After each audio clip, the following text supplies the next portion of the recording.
There are truths that are never whispered aloud. They're hidden beneath layers of romance, veiled in sweet metaphors disguised as noble ideals. These are truths that no one wants to look at directly, because if they did, everything they believed about love, connection, and forever would begin to crumble. And yet it's precisely within those uncomfortable truths that freedom resides, the kind of truths that don't caress, they strike that tear at the soul, but also open the eyes. And there is one truth in particular that many men are not prepared to hear. A woman does not love the way you love. She never has, not out of malice or deceit, but because her internal logic, her emotional architecture responds to a system that is not yours while you build castles in the air, dreaming of eternity. She evaluates, selects, adapts, while you love from a deep yearning for fusion. She acts according to something older, more biological, more pragmatic, but you didn't know that. No one told you.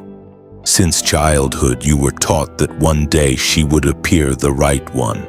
You are fed stories where love heals everything, where sacrifice is always rewarded, and where if you give it your all, you'll receive the same in return. You were told persistence was romantic, that crying for love was noble, that surrendering completely was the right thing to do. But they didn't tell you the most important part, that the kind of love you expect, the one that gives itself unconditionally and forever, is not the one that often governs how many women choose and love. Schopenhauer saw it with brutal clarity. He wrote without decoration, without the softening of poets or the sweetness of novelists. What the world calls romantic love is, for the most part, a mirage, a social construction that dulls the man, distracts him from his essence, domesticates him with the promise of a soulmate that may, in truth, be nothing more than a biological mechanism disguised as emotional destiny. The philosopher didn't say this to wound, but to awaken. He warned that the female instinct, though it doesn't come from disdain or cruelty, is programmed to seek protection, stability, continuity, that it often operates without the woman even being consciously aware of it, guided by the cold laws of natural selection. And that if a man doesn't understand this, if he keeps operating under the illusion that both genders love the same way, he will destroy himself, not because of her, but because he keeps expecting from her something she was never meant to provide. You didn't know. That's why you gave everything, your focus, your vital energy, your time, your vulnerability, believing that what you offered would be returned with the same depth, and when it wasn't, when you felt her grow cold, distant, disappear without clear explanation, the pain was unbearable, not just because you lost a person, but because the fantasy that had been holding you together suddenly collapsed. And it is precisely there in the heart of that void that this path begins. Because if you're reading this, if you felt that silent betrayal, if you've tasted the bitterness of giving everything and receiving only silence, then maybe you're ready to stop idealizing, ready to start seeing not from resentment but from clarity. When the illusion finally breaks, what remains isn't just pain, it's confusion, because you don't understand what happened. You thought you had done everything right. You were present, loyal, devoted. You gave her all you had without reservation, and yet she left or changed or replaced you without a clear explanation. And there, in that gap between what you believed and what actually occurred, the true fracture begins. It wasn't her departure that shattered you. It was realizing she had never been in the same story you were writing. Schopenhauer explained it without filters. To him, the love a man idealizes is a mirage that diverts him from his purpose, keeping him entangled in a narrative that was never his to begin with. From his perspective, what you interpret as eternal love may well be from the other side, an efficient biological strategy, a mechanism that selects, evaluates, and discards when it no longer serves its function. You thought the two of you were building something together, but she often, without consciously realizing it, was responding to her survival impulse. While you dreamed of soul-deep union, she was assessing your capacity to offer emotional, economic, and genetic stability not out of malice, not out of superficiality, but because of hard-wired biological programming. And that, though it stings, doesn't make her less valuable, it makes her fundamentally different. The problem isn't her. The problem is your ignorance of that structural difference. While you expect love to be a sacred, unchanging promise, she may be seeing a temporary opportunity.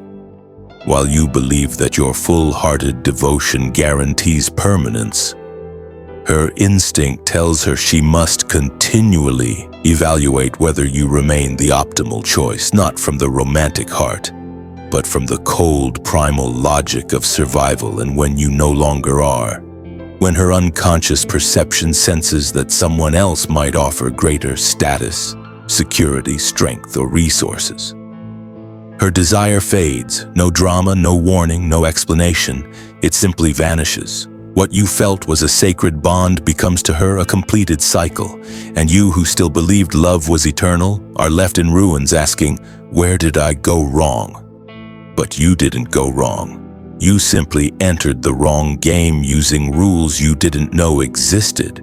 You stepped onto an emotional battlefield thinking you were in a spiritual partnership, when in reality you were unknowingly participating in natural selection. That doesn't make you weak. It doesn't make you foolish. It makes you human, deeply human, idealistic to the point of blindness. And this is the moment where many men break beyond repair. They become bitter, resentful, hardened. They think the only option is to hate women or withdraw from emotional connection entirely. But Schopenhauer didn't propose that. He never asked you to stop loving. He asked you to start seeing, to stop idealizing, to realize that what you call love might not have the same meaning from the other side. And once you see that there's no going back, the veil falls, and with it the entire narrative that kept you on your knees when everything collapses and she leaves. Whether physically or emotionally, you don't know how to respond. You're unprepared, because you didn't enter this bond through convenience. You entered through hope, through the deep conviction that she was the one, not a chapter, not a phase, not a possibility, but the final destination. That's why when she pulls away or someone else appears in her orbit, your entire world disintegrates. You feel the chill of the unexplainable, and worst of all, you blame yourself. So you try harder. You multiply the messages, the gestures, the desperate acts of affection. You fight to save what you had, but there's nothing left to save, because what you felt was a spiritual connection, was from her perspective and from Schopenhauer's cold lens, a functional bond that either fulfilled its purpose or was replaced by something more advantageous. And here comes the most devastating confusion. She doesn't hate you. She may not even have a clear reason. She's simply disconnected, not out of cruelty, not by design, but because her instinct told her to, because she no longer perceived in you the same promise of safety or progress. Because even without rational awareness, her nature functions like a radar that's always scanning. And when it detects someone with greater status, resources, symbolic strength, or future potential, her attraction shifts. You don't understand how this is possible, how someone can say she loves you one day and behave like a stranger the next. But that's because you still see love as a straight line, something that once born can only grow. You don't realize that for her, that line is dynamic, flexible, dictated by factors you can't control and often can't even perceive. So in your desperation, you crawl, you cry, you beg, you become a shadow of who you were trying to revive, something that no longer exists. You humiliate yourself because you believe your love can reignite her interest. But the more you lower yourself, the more you vanish, the less she sees you, because she doesn't respond to your pain. She responds to your position, and when that position becomes needy, submissive, desperate, it no longer holds the value her instinct seeks, and in that quiet, invisible process, you lose more than a woman. You lose your center, your dignity evaporates, your direction collapses because everything had been anchored in her. Your purpose, your motivation, your emotional identity. And when she's gone, you no longer know who you are without that story. That's when the real fall begins, not with the breakup, but with the realization that you abandoned yourself inside that relationship. And the most bitter part is that you can't even hate her because deep down, you know she didn't write the false narrative. You did. You projected it, you dreamed it, and now pain teaches you with ruthless clarity that the price of idealizing without understanding is losing yourself in a story that was never real. That moment of collapse isn't just about heartbreak. It's an existential implosion because it's not only her that leaves. Your entire sense of purpose, which you had tied to her presence, vanishes with her. The future you envisioned crumbles, the illusion you nurtured through every silent sacrifice, every small surrender of self evaporates, and what's left is emptiness. Emptiness and ruins, an identity shattered not by betrayal, but by the choice to pour your soul into something that only ever needed function, by expecting permanence in a system designed by biology to be adaptive, temporary, utilitarian. Schopenhauer didn't say this to break you. He said it to wake you. Because as long as you believe your devotion guarantees eternal love, you'll be destroyed by a logic that was never yours. Many men never recover. They remain there, trapped in a shattered narrative, repeating the cycle, chasing the same illusion with different names and faces over and over, hoping that this time it's different, but nothing changes because it's not the woman who must change. It's your perception that must shatter, your understanding, your mental framework, the story you believed was happening. And for that, you must face a brutal truth. You allowed it, not as guilt, but as key. You were the one who gave everything without requiring real reciprocity. You were the one who shifted your direction to fit into hers. You were the one who stopped building your own kingdom to invest in hers. You believed that love meant pain, that persistence was noble, that giving up was cowardice. But the real cowardice is continuing to feed an illusion that's killing your soul. When you repeat that phrase, "I allowed it," you're not condemning yourself, you're reclaiming power, because if you were the one who betrayed yourself, then you can also be the one who saves yourself. You can stop idealizing. You can stop seeking validation from someone who doesn't see you as an equal. You can start looking at yourself with the same intensity you once looked at her. Not to harden, not to hate, but to awaken, because deep down, you don't want revenge. You don't want punishment. What you truly want is clarity, and that clarity begins when you stop searching for answers in her shift and begin searching for the reason why you gave so much. Much without boundaries, when you understand that what hurts isn't just her absence, it's the abandonment of yourself. That man staring back at you from the shattered mirror, the one who no longer knows who he is, was not born from her actions. He was born the day you stopped respecting yourself, the day you decided she was worth more than your peace, your purpose, your vital energy. And the only way out of that abyss isn't through more romance, more hope, or blind faith. It's through truth, a truth that burns your eyes if it must, but finally lets you see, because as long as you remain sedated by the narrative they fed you, you will continue begging for emotional crumbs, believing it's love. But that's not love. That's dependency.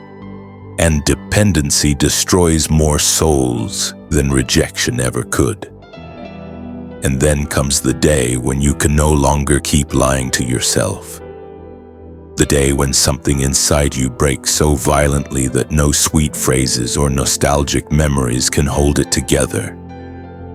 That's the day you look the illusion straight in the eye and realize it wasn't her who destroyed you. It was you for dreaming with someone who was never dreaming the same dream. Schopenhauer didn't give you a blueprint for hatred. He offered you a mirror, one that not everyone dares to face, because what it reflects is not her, it's you, your need to idealize, your desperation to be loved, your chosen blindness. And if you can hold that gaze without flinching, without justifying, without fleeing, something shifts, something deep, something no one can ever take from you again. That's real freedom, not the one you scream to convince yourself you're fine, not the one you pretend in front of others.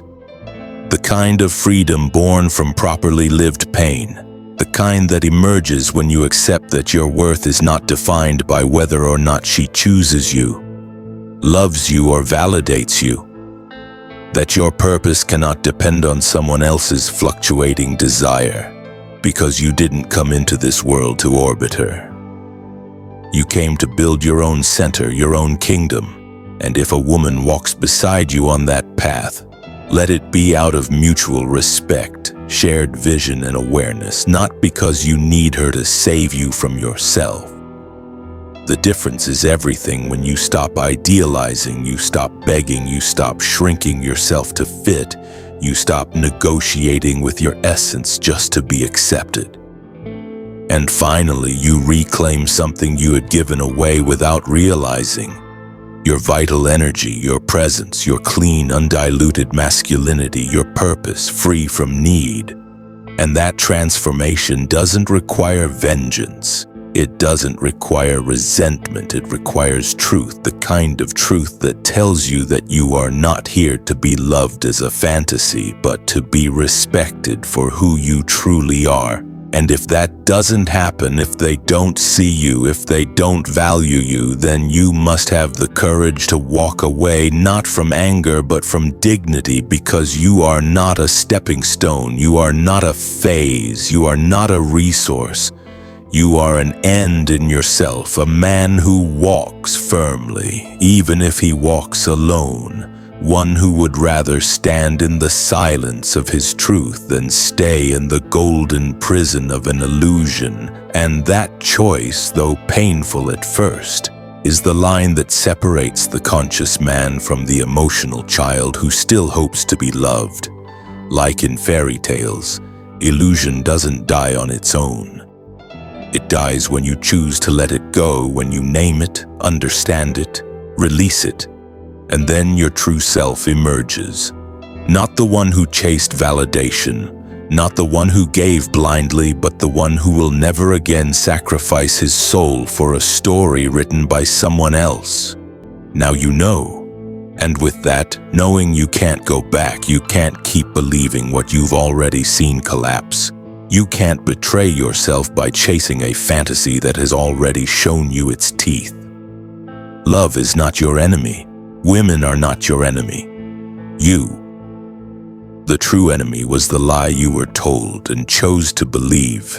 But not anymore, because now you walk with open eyes, a straight spine, and an intact soul, not to hate, but to never again abandon yourself, and that is the true victory.